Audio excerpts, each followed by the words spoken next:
آخری بات آج کی کرتے ہیں، وہ یہ ہے کہ مودودی صاحب نے تحریف کیسے کی ہے۔ خلافت ملوکیت میں تحریف سے بھی کام لیا ہے۔ یہ بات ہم دوسرے لیکچر میں، دوسرے ایپیسوڈ میں بھی کہہ چکے تھے کہ جہاں ہم نے بات کی تھی خلافت ملوکیت میں تحریف ہوئی ہے کہ نہیں، تو ہم نے کہا تھا ایک قسم کی تو وہ تحریف ہے جو مودودی صاحب نے کی ہے، وہ تو بالکل ثابت ہے، اور آج ہم اس کی مثال آپ کے سامنے پیش کرنے والے ہیں۔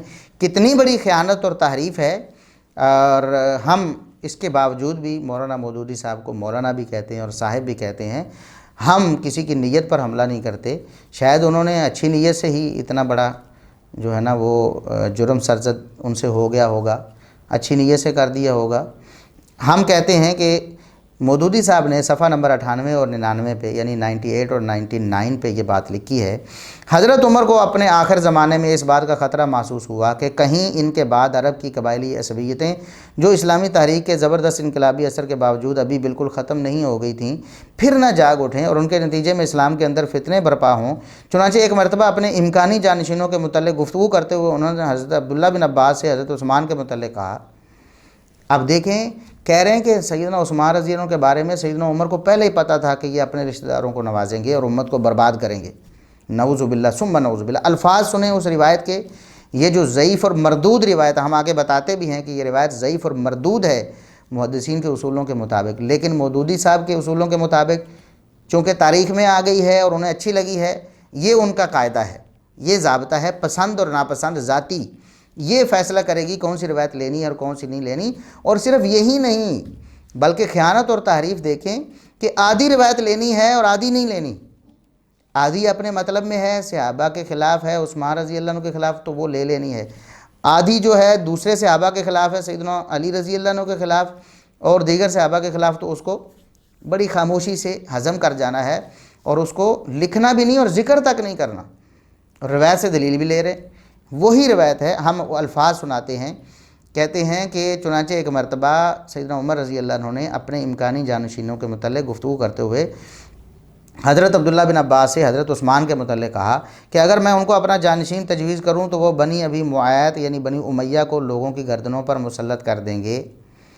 حضرت عمر نے کہا کہ حضرت عثمان کو میں نے اگر جانشین بنایا تو وہ اپنے خاندان کو لوگوں پر مسلط کر دیں گے اور وہ لوگوں میں اللہ کی نافرمانیاں کریں گے، یعنی ان کے جو گورنر ہوں گے یا ان کے جو رشتہ دار ہوں گے۔ خدا کی قسم اگر میں نے ایسا کیا تو عثمان یہی کریں گے۔ کہتے ہیں کہ سیدنا عمر رضی اللہ عنہ نے اللہ کی قسم اٹھا کر کہا کہ اللہ کی قسم اگر میں نے عثمان کو خلیفہ بنا دیا اپنے بعد تو عثمان نے یہی کرنا ہے۔ یہی کیا کرنا ہے؟ امت کو برباد کرنا ہے، امت کو خراب کرنا ہے، اپنے رشتہ داروں کو عہدے بانٹنے ہیں، اور اگر عثمان نے یہ کیا تو وہ لوگ ضرور معصیتوں کا ارتکاب کریں گے اور عوام شورش برپا کر کے عثمان کو قتل کر دیں۔ کہتے ہیں کہ حضرت عمر نے کہا کہ اللہ کی قسم مجھے اس بات کا پتہ ہے، یقین ہے کہ میں نے اگر اپنے بعد عثمان کو خلیفہ بنایا تو عثمان اپنے رشتہ داروں کو نوازیں گے اور ان کے رشتہ دار لوگوں پر ظلم و ستم کریں گے اور عوام شورش کر کے بغاوت کر کے سیدنا عثمان کو قتل کر دیں گے۔ اسی چیز کا خیال ان کو اپنی وفات کے وقت بھی تھا۔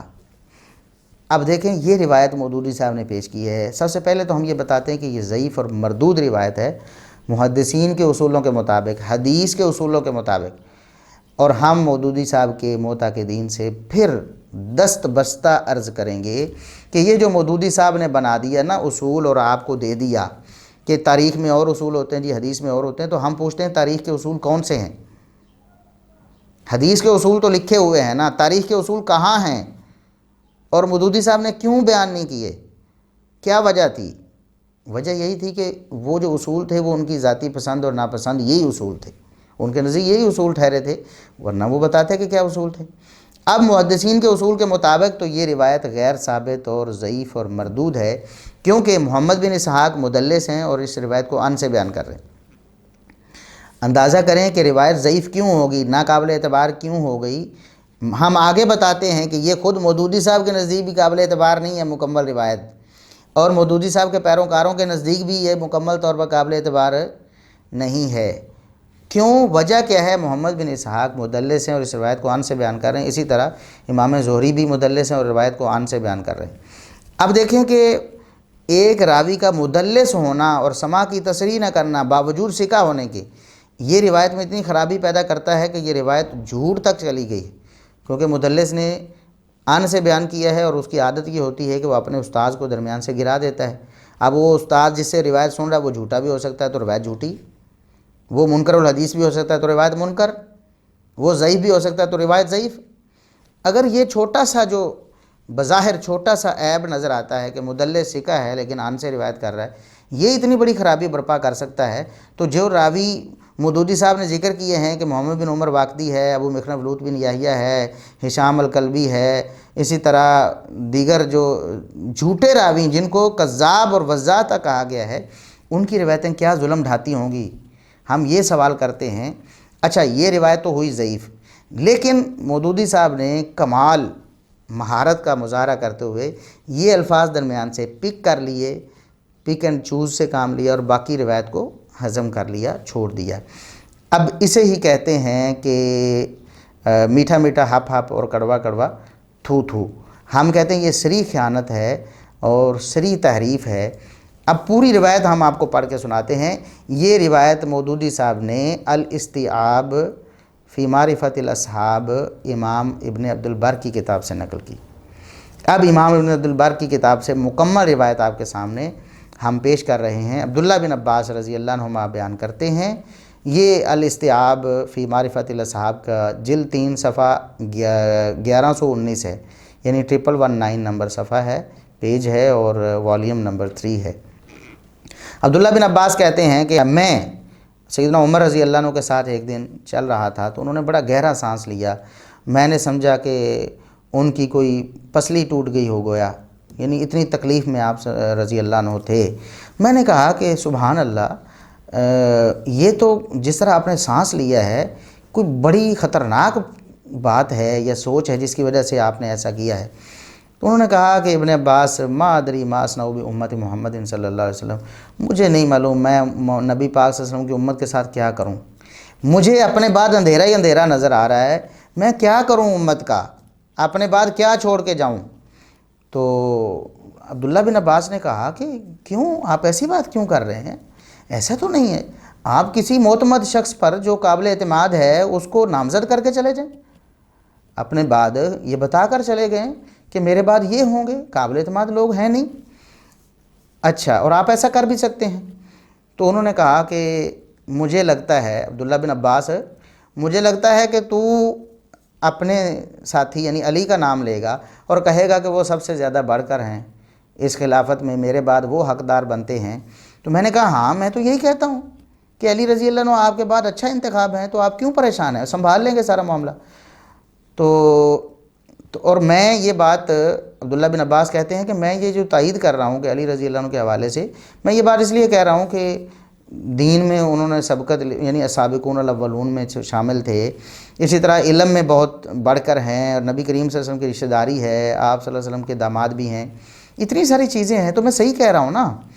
تو قال انہ کما ذکرتا، عمر رضی اللہ عنہ نے فرمایا اس مردود روایت کے مطابق عمر رضی اللہ عنہ پر یہ بہتان اور سیدنا علی رضی اللہ عنہ پر بھی بہتان سن کر رونگٹے کھڑے ہو جائیں گے آپ کے، اگر آپ سنی ہیں تو، اور اگر آپ کے دل میں کجی اور ٹیڑھ ہے تو جو مرضی کرتے رہیں، اللہ کی قسم پھر اذا فاتک الحیاء فاصنع ما شئت، جب شرم و حیا نہ رہ جائے نا، پھر جو مرضی کریں، پھر مودودی صاحب کی حمایت کرتے رہیں آپ اس جھوٹی کتاب کے بارے میں، کرتے رہیں، پھر صحابہ پر بہتان آتے رہیں، پھر علی رضی اللہ عنہ کی ناموس بھی جاتی رہے، کوئی پرواہ نہیں ہے۔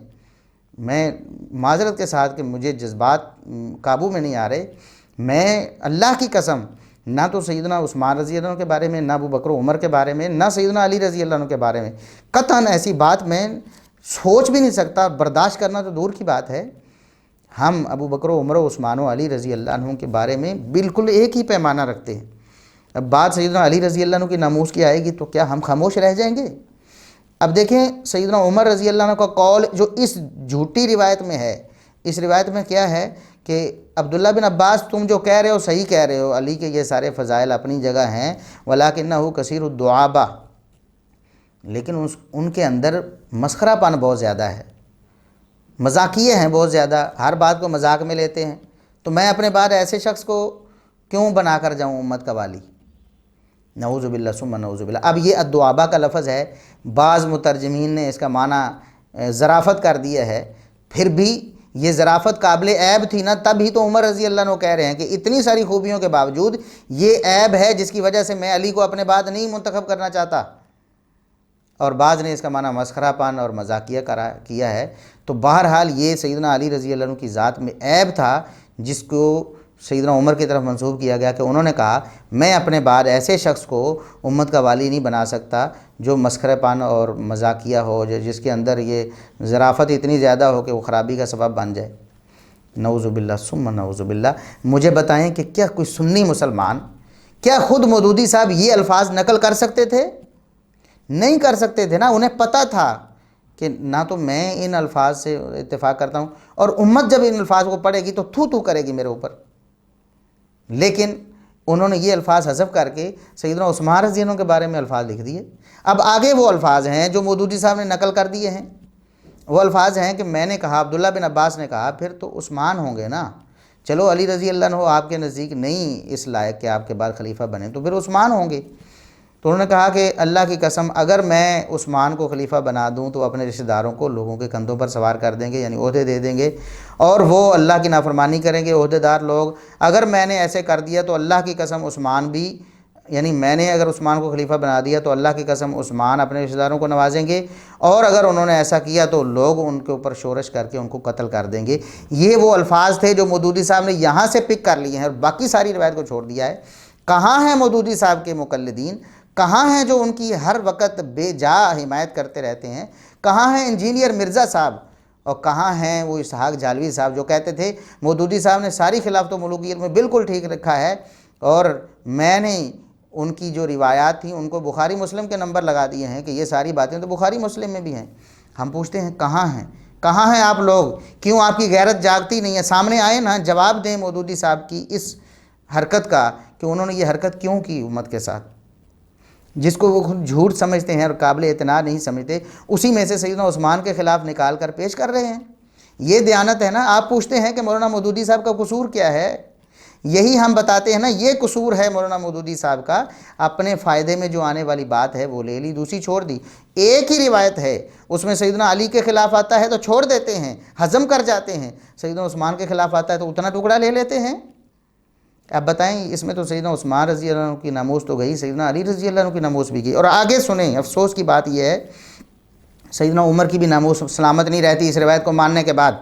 کوئی بندہ سامنے آئے، کوئی جماعت اسلامی کا صاحب ہو، بہت سے ایسے لوگ ہیں جماعت اسلامی کے جو مودودی صاحب کی ان باتوں کو ردی کی ٹوکری میں پھینکتے ہیں۔ پچھلے دنوں جو جناب سراج الحق صاحب نے سیدنا معاویہ رضی اللہ عنہ کے فضائل بیان کیے ہیں، کیا بات ہے، اچھی بات ہے نا، تقلید تو نہیں کرنی چاہیے، کسی کی اندھی تقلید کر کے بندہ صحابہ کرام کا دشمن بنا رہے۔ چھوڑ دیں نا اس بات کو، انکار کر دیں، ردی کی ٹوکری میں پھینکیں ان گندی اور جھوٹی روایات کو، اور صحابہ کی محبت کو اپنا لیں، کیا فرق پڑتا ہے اس سے؟ اور اگر آپ ڈٹے ہوئے ہیں کہ ہم نے اس کتاب کی حمایت کرنی ہے، سامنے آئیں نا، پھر یہ روایت پر بات کریں، ہم دیکھتے ہیں کون جرأت کرتا ہے مائی کا لال۔ اور یہ میرا انداز نہیں ہے قطعاً ایسا، آپ سنتے رہتے ہیں، لیکن میں جذبات میں ہوں، اللہ کی قسم۔ یہ سیدنا عمر رضی اللہ عنہ، سیدنا عثمان رضی اللہ عنہ، سیدنا علی رضی اللہ عنہ، ان میں سے کسی کی بھی توہین ہم برداشت نہیں کر سکتے۔ اب کیا یہی روایت جب مکمل انہوں نے نقل کی ہے، جو دوسرے ہیں جو سیدنا علی رضی اللہ عنہ کے حوالے سے انحراف کا شکار ہیں، تو انہوں نے اس روایت کو سیدنا علی رضی اللہ عنہ کے خلاف دلیل بنایا ہوا ہے۔ کیا کریں گے آپ؟ یہ آپ کا معیار ہے نا تاریخ میں کہ آپ اپنے مقصد میں آئے تو ٹھیک ہے، اور ایک ٹکڑا مقصد میں آئے تو اس کو سچ بنا کر دلیل بنا لیں، اور دوسرا ٹکڑا آپ کے خلاف جائے اس کو آپ ہضم کر جائیں، یہ معیار ہے۔ آگے دیکھیں، کہتے ہیں عبداللہ بن عباس کہ میں نے کہا پھر طلحہ بن عبید اللہ کو بنا دیں، انہوں نے کہا کہ اس میں تکبر ہے، نعوذ باللہ نعوذ باللہ ثم نعوذ باللہ۔ کہتے ہیں کہ ہوا ازہا من ذالک، وہ اپنے دانائی سے بڑھ کر متکبر ہیں، جو دانائی ان میں ہے نا اس سے بڑھ کر تکبر ہے۔ تو میں کہتے ہیں کہ ما کان اللہ لیرانی، اللہ نہ کرے کہ مجھے یہ سوچ آئے کہ میں اپنے بعد طلحہ بن عبید اللہ کو امت کا والی بنا جاؤں، اولیہ امر امت محمد صلی اللہ علیہ وسلم، میں نبی پاک صلی اللہ علیہ وسلم کی امت کو ایسے متکبر شخص کے ہاتھ میں دے جاؤں، نعوذ باللہ ثم نعوذ باللہ۔ آگے دیکھیں، کہتے ہیں کہ زبیر بن عوام کو بنا دیں، عبداللہ بن عباس کہتے ہیں، پھر زبیر بن عوام کو بنا دیں۔ انہوں نے کہا کہ وہ تو سا اور مد کے معاملے میں لوگوں پر تھپڑوں کی بارشیں کرتے رہیں گے، لوگوں کو سزائیں دیتے رہیں گے، وہ تو سخت گیر ہیں، میں انہیں نہیں بنانا چاہتا۔ اچھا جی، اس کے بعد انہوں نے کہا کہ پھر آپ سعد بن ابی وقاص کو بنا دیں۔ یہ دیکھیں دشمنی صحابہ کی کہاں سے جنم لیتی، انہی جھوٹی روایات کی بنا پر جن کو آپ نے اپنا دین بنایا ہوا ہے۔ کہتے ہیں سعد بن ابی وقاص کو بنائیں، تو عمر رضی اللہ عنہ کا قول جو یہاں نقل کیا، جو جھوٹ اور بہتان باندھا گیا ہے، انہوں نے کہا کہ یہ تو جنگ میں گھوڑے دوڑا سکتے ہیں، بس امور سلطنت چلانے کے اہل نہیں ہے یہ، سعد بن ابی وقاص کے بارے میں۔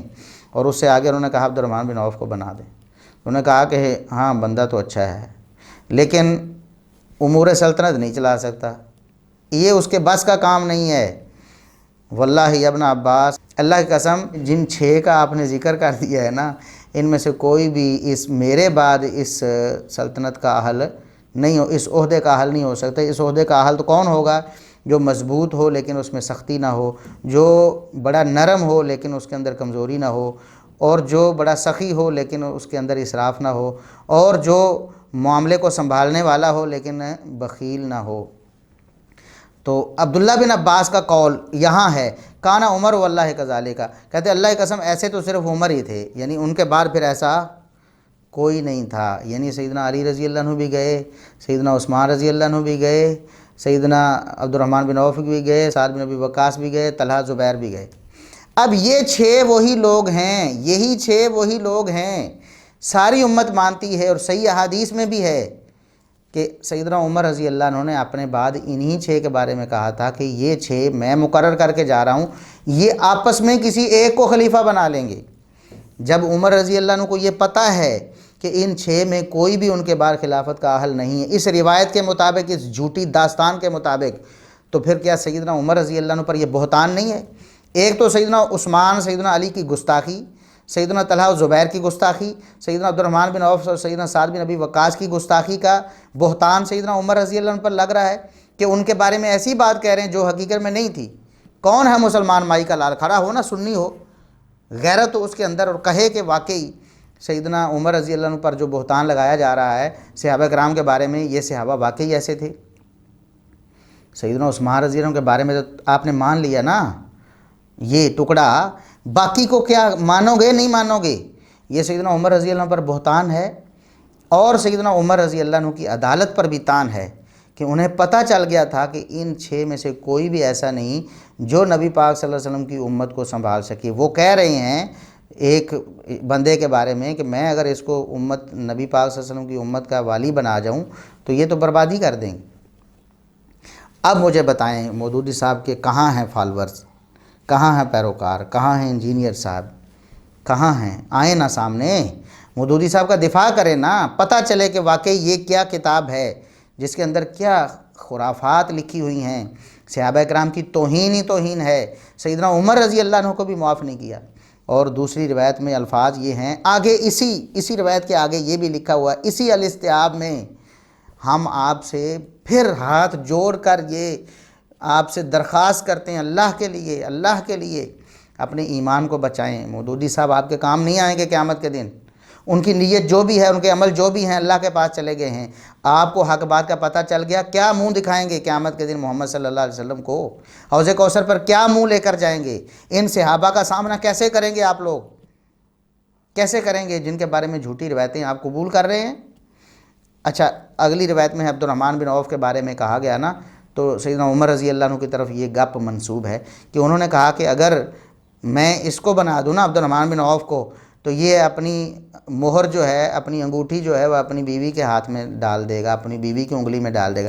مطلب کیا ہے؟ جو اختیارات اپنے ہیں وہ عورتوں کو سپرد کر دیں گے، یعنی رن مرید ہے، نعوذ باللہ ثم نعوذ باللہ ثم نعوذ باللہ۔ اب ہم بتائیں، مجھے کوئی بتائے کہ ہم کیا تصور کریں مودودی صاحب کی اس کتاب کے بارے میں؟ بتائیں یہ جھوٹ ہے کہ نہیں، اور یہ خیانت اور تحریف ہے کہ نہیں؟ کہ روایت کے درمیان سے ایک ٹکڑا اٹھا لیا، شروع بھی چھوڑ دیا، اینڈ بھی چھوڑ دیا۔ اگر یہ سچ تھا مودودی صاحب تو سارا امت کے سامنے لے کے آتے نا پورا سچ۔ اب انجینئر صاحب کہاں ہیں جو محدثین کو نعوذ باللہ یہ طعنہ دیتے ہیں، ان پر جھوٹا الزام لگاتے ہیں کہ انہوں نے روایتیں جو ہیں وہ کم کر دی تھی، مختصر کر دی، اس لیے کہ پچھلی روایت ان کے گاٹے فٹ ہو رہی تھی، نعوذ باللہ۔ حالانکہ ان کے بارے میں تو ہم الحمدللہ پوری تفصیل سے بیان کر چکے ہیں کہ ایسا کچھ بھی نہیں تھا۔ لیکن یہاں مودودی صاحب کے بارے میں کیا کہیں گے؟ جنہوں نے واضح صریح خیانت اور بددیانتی کا مظاہرہ کیا ہے، ان کے بارے میں خاموش ہوں گے نا، لب سی لیں گے نا۔ یہی آپ کی جرأت ہے نا، جسارت یہی ہے نا۔ محدثین کے خلاف ہوتی ہے، صحابہ کے خلاف ہوتی ہے، لیکن مولانا مودودی صاحب کے خلاف نہیں ہوگی۔ یہ آپ کی حق پرستی ہے۔ یہ جو آپ کہتے ہیں نا میں بڑا حق پرست ہوں، تو اللہ سے دعا ہے کہ اللہ رب العزت ہمیں ان فتنوں سے محفوظ فرمائے، اور اللہ رب العزت صحابہ کرام کا ادب ہی ادب نصیب فرمائے۔ سیدنا ابو بکر، سیدنا عمر، سیدنا عثمان، سیدنا علی، سیدنا حسن، سیدنا حسین، سیدنا معاویہ، جتنے بھی صحابہ ہیں سب کے سب سے محبت ہی محبت ہو۔ ان سے جو بھی معاملات ان کے باہمی جو مشاجرات ہیں ان میں بھی اللہ راضی ان سے۔ ان کے جس کو آپ کہتے ہیں کہ یہ اجتہادی غلطی ہے، تو آپ یہ مان رہے ہیں کہ اللہ ان پر راضی ہو گیا، اس عمل پر بھی راضی ہو گیا اور ایک اجر بھی دے دیا، اس کو پھر ہدف اعتراض کیوں بنا رہے ہیں آپ؟ کیوں کہہ رہے ہیں کہ انہوں نے امت کو برباد کر دیا؟ کیوں کہہ رہے ہیں کہ سیدنا عثمان رضی اللہ عنہ نے خلافت کو برباد کر دیا؟ یہ کیا دوغلی پالیسی ہے؟ ایک طرف خلافت کی تعریفیں کرتے ہیں، دوسری طرف اسی خلافت کے دشمن بنے ہوئے ہیں۔ یہی سلسلہ چلا آ رہا ہے مودودی صاحب سے، پھر اسحاق جالوی صاحب تک، اور پھر اس سے آگے چل کر یہ جیلمی صاحب تک۔ خلافت راشدہ، خلافت راشدہ، خلافت راشدہ، اور ساتھ ہی خلافت راشدہ کو بھی نیچے سے جناب کاٹنے لگے ہوئے ہیں، اس کی بھی جڑیں کھوکھلی کر رہے ہیں، لوگوں کو یہ باور کرا رہے ہیں خلافت راشدہ جو ہے نا اس میں اپنے سرکاری عہدے جو نا غلط استعمال کر کے، ان اختیارات کا ناجائز استعمال کر کے اپنے رشتہ داروں کو ناجائز طور پر نوازا جاتا تھا، نعوذ باللہ ثم نعوذ باللہ۔ اور یہ بتانا چاہتے ہیں کہ خلافت میں ہی خلافت برباد ہو گئی تھی، نعوذ باللہ ثم نعوذ باللہ۔ اگر ان کا یہ دعویٰ ٹھیک تھا کہ خلافت سراپا خیر اور ملوکیت سراپا شر ہے، تو کم از کم جو 30 سال انہوں نے مقرر کیے ہوئے ہیں کہ 30 سال خلافت رہی، کم از کم ان کو تو سراپا خیر ہی رہنے دیتے نا، اس میں تو ساری خیر ہی خیر دکھاتے نا، اس میں تو کوئی اعتراض نہ کرتے نا، اس میں تو دین کی بربادی اور امت کی خرابی نہ لا کر دکھاتے۔ اور اگر وہ سچے تھے مودودی صاحب تو پھر اس طرح کی خیانت اور تحریف سے کام تو نہ لیتے نا، پھر امت کے سامنے پوری روایت رکھتے، پورا سچ رکھتے، اور پھر بتاتے کہ کیسے پھر سیدنا علی رضی اللہ عنہ کو جسٹیفائی کرتے ہیں، کیسے باقیوں کو جسٹیفائی کرتے ہیں، اسی طریقے سے سیدنا عثمان رضی اللہ عنہ بھی جسٹیفائی ہو جاتے۔ تو اللہ تعالیٰ سے دعا ہے کہ اللہ تعالیٰ ہمیں ایسی گمراہی سے محفوظ فرمائے۔